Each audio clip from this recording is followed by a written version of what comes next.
guys, I'm sorry I can't be there in person today. I really am sad about that. I really feel like this is information that we can cover in the lecture, but I also like to be with you so I get a sense of what you're grasping and not. I have a lot of content today, and so I'm going to move pretty fast. The good thing is it'll be on tape, so you can always go back and look at it again, and then we can revisit it again on Monday, or after the midterm if we need to refresh and hit on some things that maybe I didn't go as deep into as you want. All right, so today we are going to cover the rest of the IEP. So for this lecture, I would encourage you to have your IEP Technical Assistance Guide out and be kind of following along through the guide and maybe marking and highlighting some things that I'm going to talk about, because everything I'm covering today is coming straight from that guide. I'm just pulling out some pieces that I really want to highlight for you.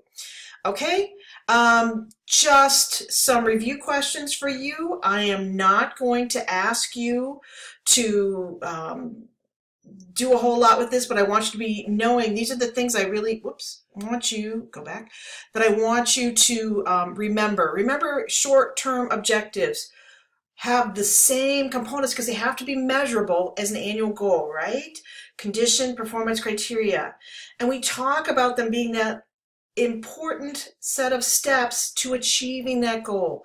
So you think about where you're at in your present level. That's your starting place. That's your first bottom step. Remember, I talk about steps a lot in this process. And then each of your individual incremental steps up to reaching that goal. Benchmarks represent those steps also. How many STOs or benchmarks are required? Got to have more than one, right? So 2 is a minimum if you have a student that has to take the alternate assessment and therefore requires short-term objectives within their IEP. If you have a student who does not require the statewide assessment to be in the alternate form, but you still want to do short-term objectives, you still got to make sure you're doing more than one, because obviously these are incremental steps, and so they need to follow that logic of there's going to be more than one if there's actually steps leading to the actual annual goal. Hopping back to benchmarks, I just want to remind you that benchmarks are different in terms of short-term objectives in that they do not have the same criteria, right? They don't require condition, performance criteria, okay? Who should be on the team? We talked about this a little bit on Wednesday. When you have a student with a special communication need, if you recall, we went through those different 7 levels of communication. You really need that speech therapist at the table. So if you are marking that as part of an IEP, you're going to have the speech therapist there. Who do you need to be part of the team if adaptive PE is needed? Then you're going to want the physical therapist. More than likely, if you're considering whether or not the student can or cannot participate in the regular physical education, the way it's being delivered, you're going to want that PT expert there. Okay, continuing on, if a student does have those special communication needs, the tool that South Dakota provides is the 7 levels, and it defines what that looks like. It's all in your guide. If behavior impedes the learning of a student or his or her peers, what does the IEP team have to do? Well, they have to address that in the special factors section by presenting positive behavioral interventions that will help support the student for that behavior. And then finally, when you're talking about making decisions about assistive technology, what is most likely needed to make that determination? Probably going to need an assessment in the area of assistive technology. Okay, so those are our refreshers. Again, we are starting off with the IEP Technical Assistance Guide, and I'm pulling pretty much directly from it. Okay, so these are the areas we're going to cover today. We're going to move. Okay, so here we go. We have talked a lot already about alternate assessment. What we haven't talked about is just the general requirement that as an IEP team, you have to decide which type of assessment will this student take and in what form. And so you have 3 choices basically. You can either say this student's going to take the regular, well actually you have 4. Let me back up. You can say the student isn't at a grade level where we do a state or district-wide assessment. So that would be we're not taking any assessments this year. Or you could say this student will take the statewide assessment with no accommodations. They'll just take it like everyone else. Or you can say the student will take the statewide assessment with accommodations, and that means accommodations that the team defines the student will use specifically for that statewide test, or they're going to take the alternate assessment. And we've already been through that whole criteria about having a significant cognitive disability, the 3 elements to that, and that's that separate determination. So let me just talk a minute about accommodations. And we're going to talk about accommodations when I get done with this slide. But basically, accommodations are, in the statewide assessment, very strictly controlled because it's a standardized tool. And if you add accommodations to a standardized tool, you're potentially going to invalidate the results. So as a school, you can only provide accommodations that are already validated for the test. And if we were together, I would hop out of this and I would show you the form that the state provides. It is in your IEP Technical Assistance Guide, and it shows you the different accommodations that are available to you, the team. Okay? The thing you have to remember is that any accommodations you provide on the statewide assessment have to be accommodations the student is currently using on a regular basis. You cannot provide accommodations to a statewide assessment that are created just for the benefit of the statewide assessment. And if you follow the logic, it makes sense because we're saying this is an accommodation they need every day or every time this situation occurs in the classroom, and therefore this student gets this accommodation.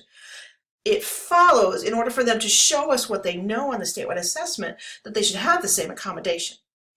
So, that being said, I'm going to jump into accommodations and modifications. All right, sometimes people say these things like they're interchangeable. The terms are not interchangeable. They mean 2 different things. Accommodation is, if you think about it, it starts with an A. You're adding something to help the student. With a modification, you're actually taking something away, potentially. You're changing something, okay? This is the definitions that come straight from the statewide Technical Assistance Guide. An accommodation is a change in how the student accesses and demonstrates learning, but it doesn't change what the student's expected to learn or demonstrate. It's a little bit wordy, but basically it's something we're doing so the student can show their learning, but it doesn't mean they have to do less or they have to do it in a different way. Okay? Modifications, I think, are pretty easy to wrap our hands around. Basically, we're modifying, we're changing what the student has to know. So if everybody else has to do 50 vocabulary words and a student with a cognitive impairment has to do 20 vocabulary words, that's a modification of the content. Okay? So either of those can go into an IEP. Okay, next slide. The thing you really have to remember about accommodations and modifications is that these are not instructional techniques. If you're adding something to an IEP, you're saying this student requires it because if they don't have it, their entire instructional program will not work. It will not be an appropriate educational program. Okay? It has to be very specific. It has to be aligned to the present levels. You have to know where the student is at in order to make the logical translation that whatever accommodation you're providing is based on the child's needs to ensure an appropriate educational program. So you can see the bold at the top about that these aren't optional. These aren't things that we just decide we're going to do today, but maybe if the student says they're okay, we won't do it tomorrow. No, we're saying this is a hard commitment, just like the rest of the whole IEP. This is part of how we ensure FAPE is providing this particular accommodation. So you want to be careful. Sometimes this is kind of the place where IEP teams start to give away the farm. It's like, well, I've actually seen team members turn to a parent and say, well, what would you like? It's like, no. Yes, the parent should be involved in the decision making, but it's not what do you like or what do we think would be great. It's what does the student need? We look at our information, we look at their present levels, we look at their functioning in the classroom, and we say to ourselves, what is necessary in order for this to happen? And then I do like this reminder of that they have to be specific enough so everybody knows exactly how to implement them. If you just say, student has modified tests, what does that mean? What's modified?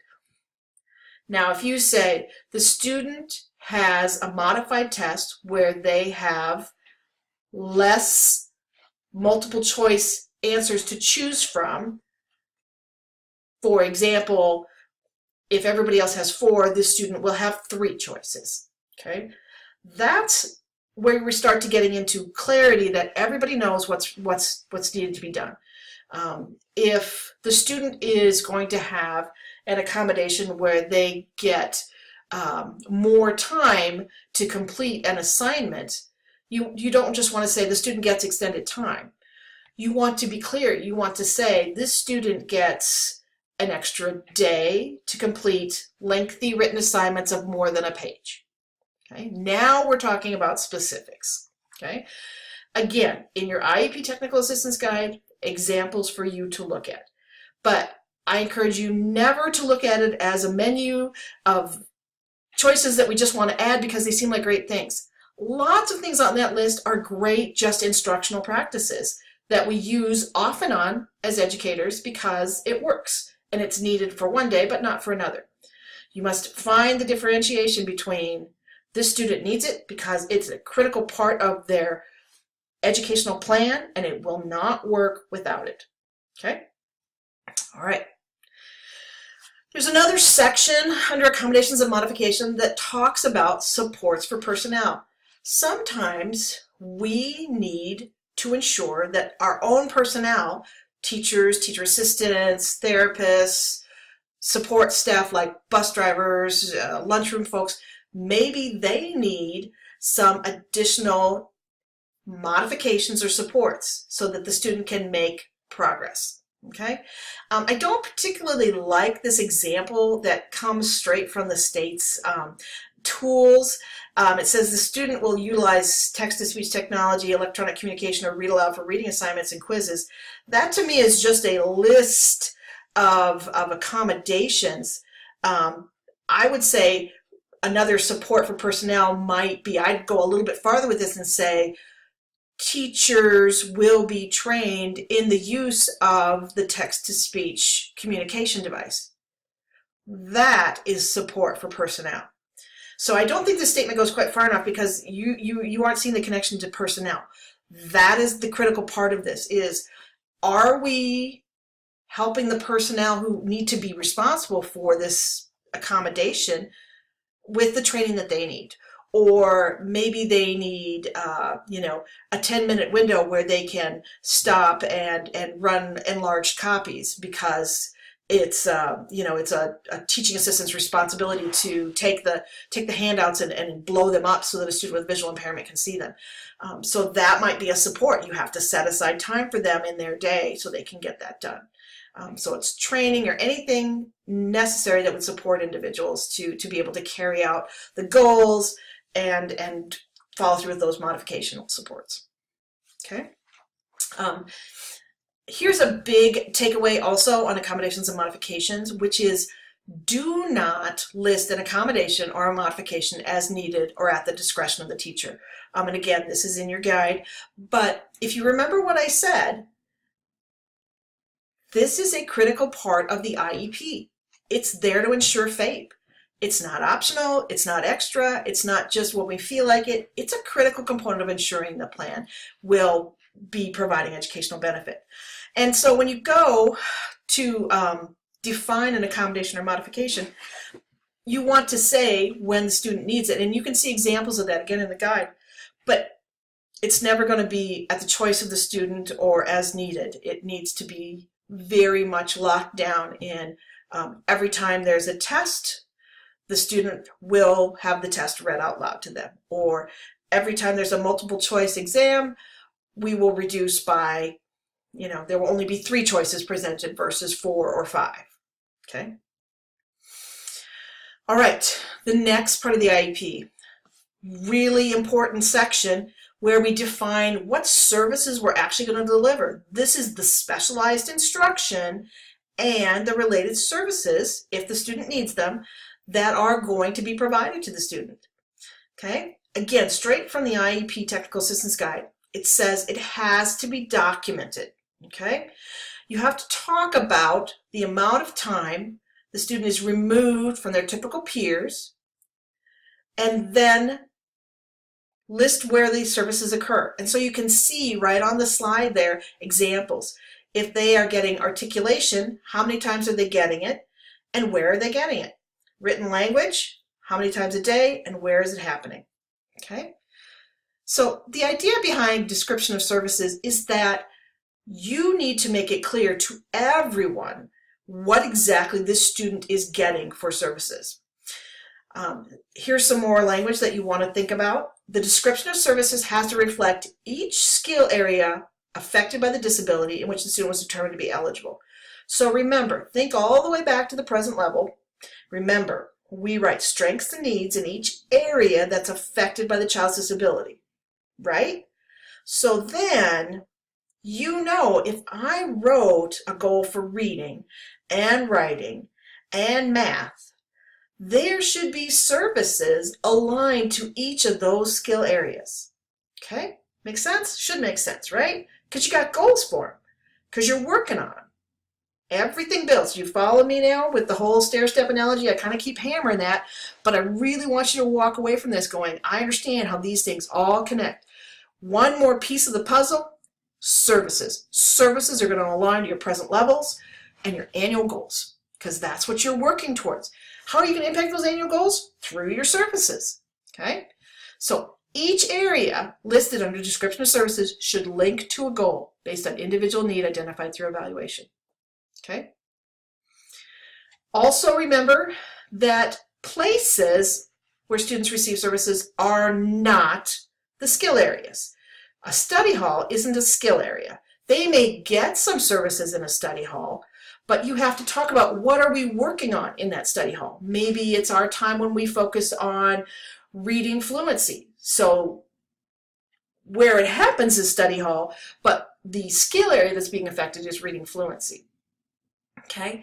Then there's this little reminder here about younger students, if they're in the cognitive, the developmental delay category, and these areas are kind of left unspecified because we're just talking about developmental needs. You might have to start using terms like pre-reading, pre-literacy, pre-math, social emotional. I recommend just pulling in straight the terms. You know, these are the areas of need in cognitive development. These are the areas of need in adaptive development. To me, that makes the most sense when you're in early childhood, and that's how we did it in Brookings, and I imagine they're probably still doing it that way, is just taking those areas, just like we would take a reading, a math, a writing, and we're saying, these are strengths and needs for cognitive. These are strengths and needs for adaptive behavior. These are strengths and needs for fine and gross motor, assuming that you have strengths and needs in each of those areas. Okay. When you go to define the amount of services in your IEP, there's 3 pieces that you want to have. The frequency, that means how many minutes are going to happen, whether it's on a daily basis, a weekly basis, monthly basis, even a quarterly basis. Where is it going to happen? That means where is the service going to be provided? And then how long? And you're thinking, well, we write an IEP for a year, so isn't it going to be a year? Pretty much most of the time it's going to be a year, but not always. And so don't get married to the idea that everything lasts for a year. Maybe a service is just critical while the student is in a particular class, and that class only happens in 1 semester. And so you're going to have a service that just takes place during the time that class is happening. Okay? That's when duration might be affected. Here is an example. Again, this comes straight from the Technical Assistance Guide, and it shows you exactly what they're talking about. You describe the service, you describe the location, you say how long it's going to go, how many minutes, and what's the rate, what's the frequency, okay? Kind of feeling a little like an annual goal, right? Condition performance criteria, sort of. It's kind of that same idea, but you need to be very specific in saying how much service is this child going to get, because this is the commitment portion of the IEP. This is what we promise we will do. So you can see we've got practice in reading fluency or instruction, specialized instruction happening in two places, in the general classroom and also in a resource room setting. We have written expression in the general classroom. Then we've got some work on oral expression and social skills in the resource room. And you start to get a sense of how much time the student is getting in terms of overall special education services. And you can also see that some are happening 5 days a week, some are happening 3 days a week. That is the individualization of the IEP. Okay? So, I'm jumping here, but from services, the next part of the IEP is the least restrictive environment. Sorry, I'm going to make everybody motion sick. Now, the thing I want you to keep in mind is that some of the guidance in the IEP is about collecting data. And why am I taking this little bird walk? Because you're going to think to yourself, well, this is really funky what she's telling me about least restrictive environment. The way the state captures data is, honestly, through a formula that I'm going to show you in just a minute. Every state's a little bit different, but this is South Dakota's process. You have to think about all the elements of least restrictive environment when you're making your decision about where these services occur. And then you have to talk about, ultimately, what is the placement that the student is in. Okay? Remember how I said placement is the last thing we do? So we've talked about this is where all we want these services to happen for the student. Some is in the resource room, some's in the regular classroom, et cetera, et cetera. All right. So we get to the last part of the IEP. You're almost done. Now you have to talk about how you ensure, gosh, my mouse is so touchy, how you ensure that students are educated to the maximum extent appropriate with kids who aren't disabled. And you're going to provide those special programs and services to meet their individual needs that are coordinated with the regular education program. Okay? And then we have this strong statement in the administrative rule that says special classes, separate schooling, and other removals of children with disabilities from the regular classroom can occur only when the nature and severity of their needs are such that the education of the regular class, even with the use of supplementary aids and services, cannot be achieved. That last statement is the one that you may be pressed to make a case for. If you're going to say, this student needs to be outside of the regular education classroom, you're going to have to prove that supplementary aids and services cannot be delivered to achieve a satisfactory educational outcome.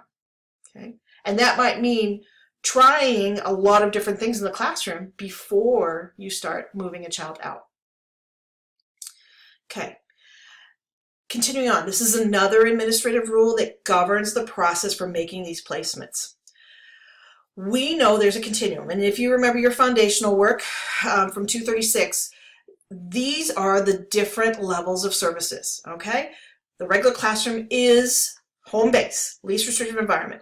And then we talk about resource rooms, we talk about being out even more of the day for self-contained programs. Then we talk about programs that are not within the school building, a separate day program. Then we talk about residential programs, which is having a child living away from the home 24 hours a day, 7 days a week. Then there's home and hospital settings. And these are kids that are medically fragile and cannot even be in a public or a private setting. They have to stay in this medical type situation. And then other settings. Okay? So what we have to do is we have to determine how much of their school day, when we talk about placement, is actually spent outside their time with peers. Okay? And so those of you that went into elementary education or special education and said, you know, math is not my favorite subject, there's still math in special education. And hang on, I got a couple things out of order here. Looking ahead is like way in the wrong place. Hang on. This we're going to cover in just a second, but I'm going to back us up just a minute. This is kind of where the math comes in. All right, so let's go back here. Here's your continuum, right? Okay. Then, oh, Apparently I liked it so much I kept it in there twice. Then here are the factors. Okay, so you try to stay in the regular classroom to the highest extent possible. Then you've got the continuum of placements that you look at, and these are choice options for every school that has to be available. We try to stay in the regular classroom, but we also have to have all these other continuum options available.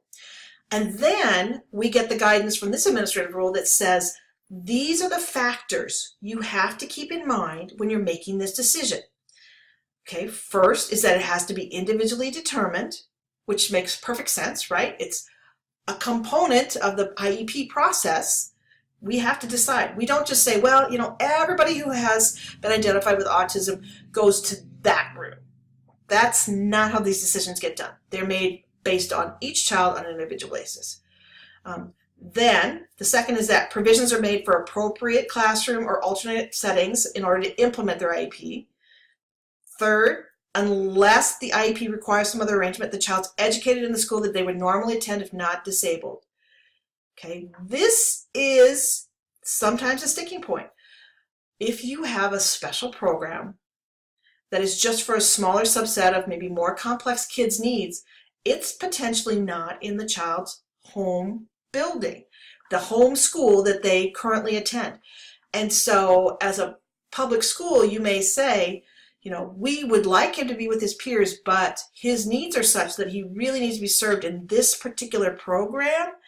And so we may actually change his home school that he usually attends in order to access that program.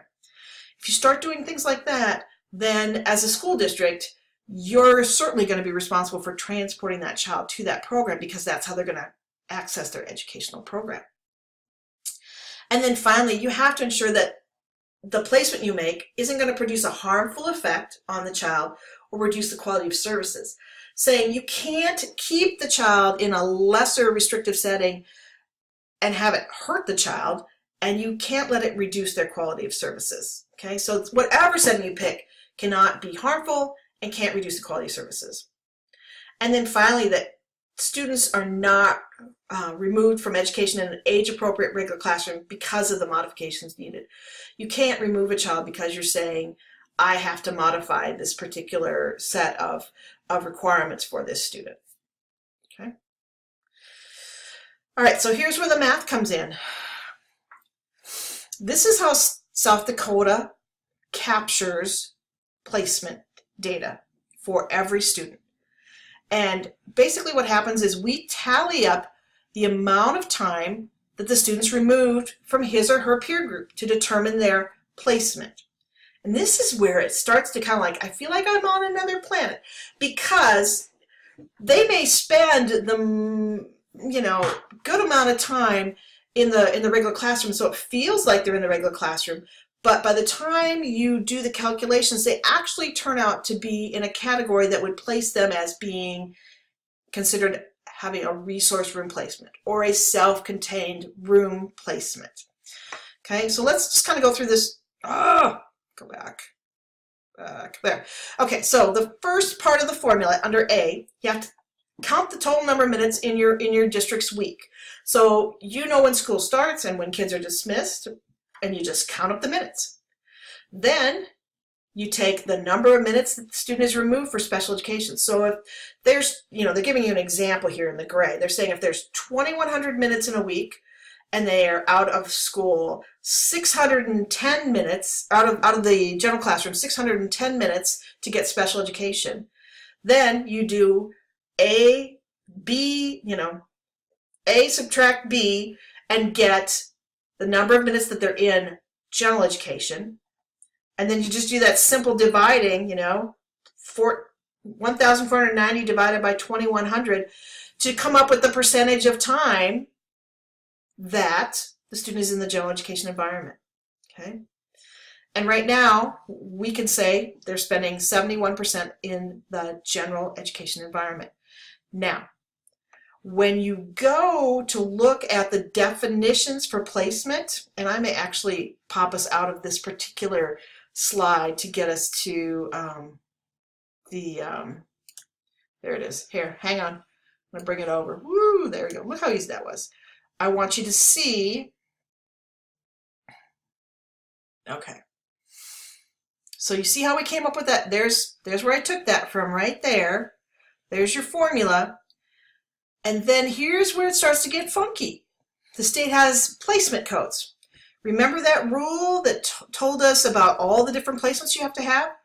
The state has established parameters around when the child is inside the regular classroom 80% or more of the day, they're considered to be in the regular classroom with modifications. Okay? Then you go down to resource room. If they're inside the regular classroom no more than 79% of the day and no less than 40% of the day, they're considered to have a resource room placement. Okay?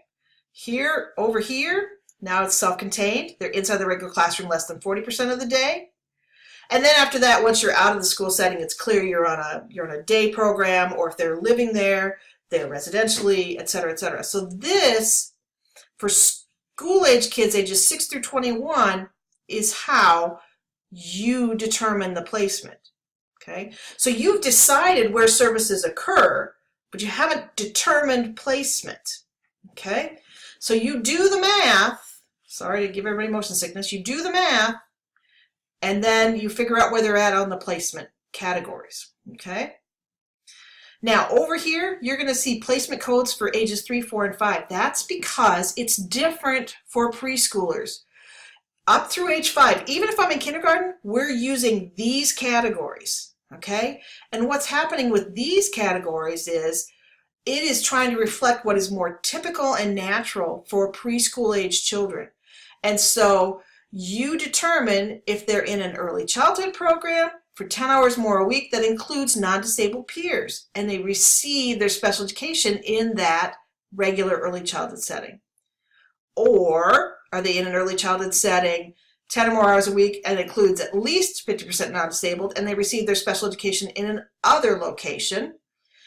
And then it goes on and on from there. This is probably the one piece that the early childhood folks struggle with a little bit, because it is very contingent upon the choices that the family has made about where their child is and what experiences they get.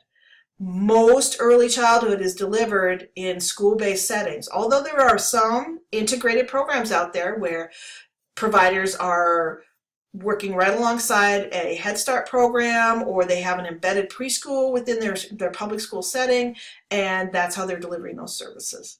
Okay, so I'm going to go back to the slide over here now and just explain to you how in South Dakota they want to see these referred to.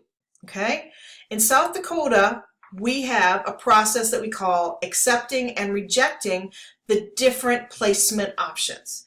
And so remember our continuum. It starts with the regular classroom with modifications, then resource room, then self-contained, then day program. Basically what the state says you have to do is you have to reject every setting until you get to the one that you accept. Okay? Basically, you're going to tell the story of the placement in the IEP by explaining why you rejected a particular placement for a student. Okay? So remember that you only have to explain your rejected settings and then your final accepted setting. You don't have to continue on down and say they're not in a separate program, they're not residentially placed. You don't have to do that. You just have to work your way down the continuum until you get to the setting that the student was accepted at. So this is an example of what it looks like for a student who was placed in the resource room. So here they show the general classroom is rejected because the student has not shown adequate progress. They need more structure and opportunity to have concepts retaught. Then they show the accepted setting of resource room and explain why that setting is appropriate for the student. Needs a combination of large and small group instruction. The small group instruction is needed to reinforce concepts in the large group and provide students with a chance to ask questions, get immediate feedback. There are lots and lots of examples of placement determination in the IEP Technical Assistance Guide. We will do these together, so I don't want you to get too worried, but I just want you to remember there is a way that in South Dakota they want these to look. Every state's a little bit different, but this is how we do it in South Dakota. Okay, the last piece I want to cover is extended school year. All right. extended school year on the forms that you fill out is one of the last things you determine. Basically, what the team is making a determination of is whether or not this child, this individual child, not all groups of kids, but one child at a time in the IEP team, you make the decision, does this child require extended time in order to ensure FAPE? Basically, you're saying this child needs more time instructionally to keep their skills so that they have educational benefit. All right? So, mouse, come back. One more. So you can see here's the rules, and it talks about that you have to determine it on an individual basis. The IEP team determines the length and the duration based on individual child's needs. So you can't say, well, you know, we run a summer school for all of our special education students, and it's from 8 to 10, 5 days a week for 3 weeks in the summer. That would not be individualized. You have to make your plans based on what that child needs, okay? So you can't limit it by a particular category, like only kids with cognitive impairments and autism get to come to summer school. Well, first of all, it's not summer school, TSY. You can't unilaterally limit the type, amount, and duration. You can't just say, well, we only do our summer services for 6 weeks in the summer. No. If a student needs 8 weeks, if a student needs 9 weeks, if a student needs every week of the summer, that's what you're going to do. And there's this category of infants and toddlers called prolonged assistance. You can't say, with infants and toddlers, because they're below the age of 3, those programs run year-round, so they're going to get services in the summer no matter what. So that's basically what they're saying with that. So what you need to remember is summer services that are provided are based on an individual need. The amount of services is determined individually, just like you do for the IEP. You can't have a uniform, everybody gets the same thing. That would be inappropriate. And there is no cost to the parent. Also, the other thing to keep in mind is for the extended school year, many families will need transportation that don't usually need it during the school year. You don't have to provide transportation when a student is already at school and you can access them to give them their program. Some kids need specialized transportation because they cannot navigate transportation safely on their own, so they are transported. But during the summer, nobody's in regular school, so more than likely you're going to have to transport everybody for summer services. The critical thing for you to remember and for you to help your team understand is that it's not about advancing skills. When you extend either the school year with some summer services, or sometimes we talk about extending the school day, it's not that you're intending to move them along faster. You're intended to prevent regression and maintain skills and support emerging skills. So these 3 steps that you see right there, you want to be sure that this is your focal point when you're talking about if we need services. So you measure when students go on breaks to see if there's regression, and then you measure when they come back and see what they look like, and that's called recoupment. How long does it take them to get back to where they were? If they left knowing all the letters of the alphabet at Christmas break, and when they come back from Christmas break, they only know 3 of them, well, that's a huge issue. But maybe they bounce back after a day or 2, and they're like, boom, there it is again. That's probably not significant regression. But if they go on break, and they come back and they don't know any of the letters of the alphabet except for 2 or 3, and it takes them another 2 months to get back to where they were, or even a month, that's really significant. School year is only 9 months long. You can't afford to spend a month reteaching stuff that you just had them knowing. So you talk about what do we provide to prevent that significant regression and recoupment problem. You may also provide it to maintain critical life skills. Maybe a student has a significant challenge in holding on to the information that they are learning. And if you do not continually work with them, you're not going to maintain those skills. And then finally, emerging skills is another big issue. If you're just getting a concept down and it is April or May, you're going to be worried if they go on break and feel like the stuff that we just got them knowing is not going to stay, okay? Because we know that it takes time for skills to be maintained and then eventually generalized. And so that would be another reason why you would talk about providing summer services. Okay? So again, the things that you consider is the likelihood of regression and the rate of recoupment.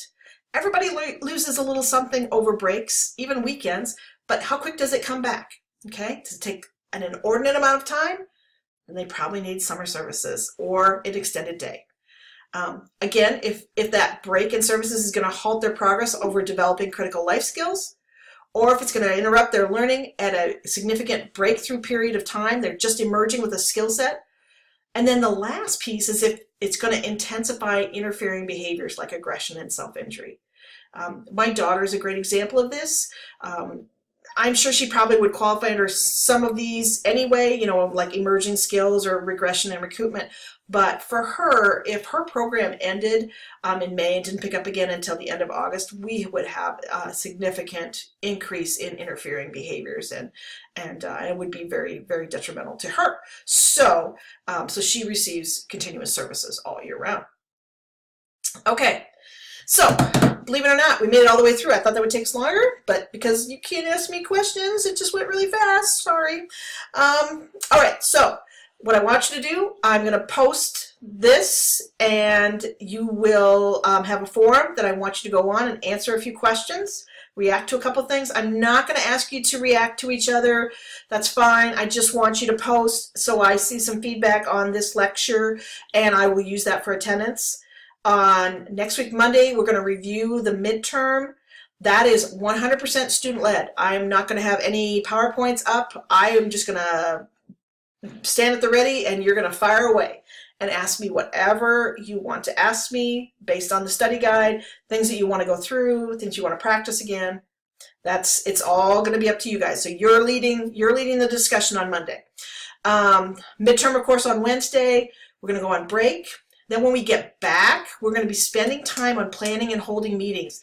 I am going to try to run just a little mock IEP meeting, which nobody has to have any real knowledge about a student, or, you know, I'm not an administrator, I can't play an administrator. I'm going to ask for some volunteers on Monday, and then I'm going to send you your job in an email and say, this is what I want you to do at the meeting.